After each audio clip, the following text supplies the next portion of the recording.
Frères et sœurs, je confesse mes péchés devant Dieu et devant vous. J'ai péché en pensée et en action. Père, j'ai péché, pardonne-moi. J'ai douté, j'ai failli, lave mon âme. Ta lumière m'apaise. Frères et sœurs, aimons la confession publique. Tous les premiers chrétiens ont pratiqué la confession publique telle que nous la pratiquons ici. De nombreux livres de l'histoire de l'Église parlent de la confession publique. Jusqu'au IVe siècle après Jésus-Christ, la confession publique était la seule manière de confesser les péchés que les chrétiens connaissaient. Un chrétien qui ne pratique pas la confession publique, c'est un menteur comme celui qui se dit être dans la consécration et qui ne s'approche pas de la chair. Avant la compilation du Nouveau Testament, le livre que les premiers chrétiens donnaient à tous ceux qui se convertissaient au christianisme s'appelait la Didaché. Il a été écrit entre l'an 50 et l'an 90 après Jésus-Christ sous le titre « Doctrine des 12 apôtres transmise aux nations ». Et il est écrit dans la Didaché « N'abandonne aucun des commandements du Seigneur. Garde tout ce que tu as reçu sans rien y ajouter ni rien en retrancher. Confesse tes péchés devant l'Église et tu n'entreras pas dans la prière avec une mauvaise conscience. Tel est le chemin de la vie. » Une personne honnête qui aime Dieu ne peut pas aller s'asseoir dans une église où la confession publique n'est pas pratiquée.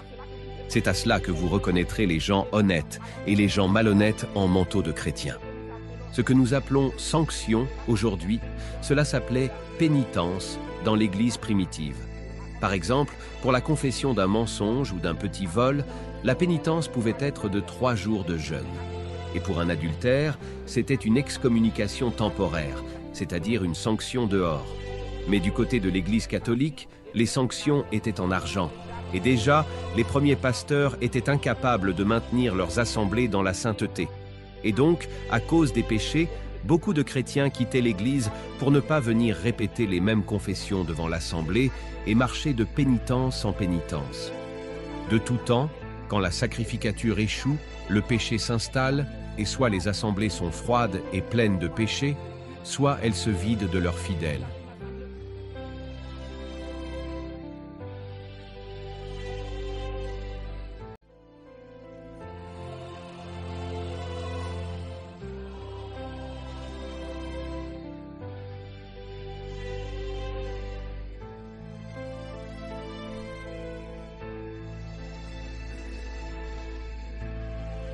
L'apôtre, jusqu'au IVe siècle, c'était la confession publique.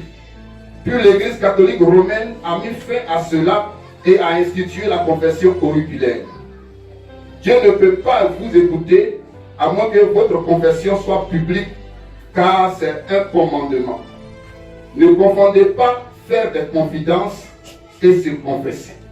Amen. Sur ces paroles, nous allons passer à la confession publique.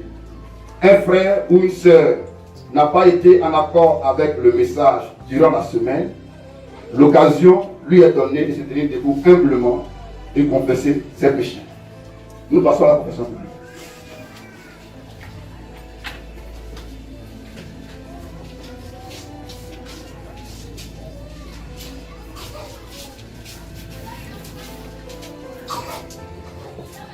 Oui, frère. Oui, frère Guédé. Je demande pardon à Dieu et à son assemblée parce que j'ai pris plaisir à regarder des images impures sur Internet. Et aussi, j'ai pris plaisir à des pensées de sexe. Pour cela, je demande pardon à Dieu et à son assemblée. Oui, frère suivant. Ce matin, je demande pardon à Dieu et à son assemblée. Je ne suis pas digne d'être appelé un frère parce que j'ai volé de l'argent. Ce matin, je demande pardon à Dieu, à toute son assemblée, car je ne suis pas digne d'être parmi vous. En ce sens que j'ai regardé des films de sexe sur Internet. Ce matin, je demande pardon à Dieu et à son assemblée. Frère, je ne suis pas digne d'être appelé frère parmi vous. Dans la semaine, j'ai injurié quelqu'un et aussi j'ai convoité des femmes qui étaient mal habillées. Celui que tu as injurié, tu as demandé pardon? Oui, frère, je lui ai demandé pardon. Ok. Frère suivant. Je demande pardon à Dieu et à son assemblée. Je me suis masturbé. Oui, frère. Nana.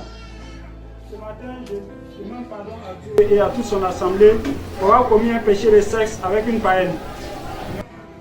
Est-ce que c'était une femme mariée? Non, frère. On reviendra sur ta confession. Frère suivant.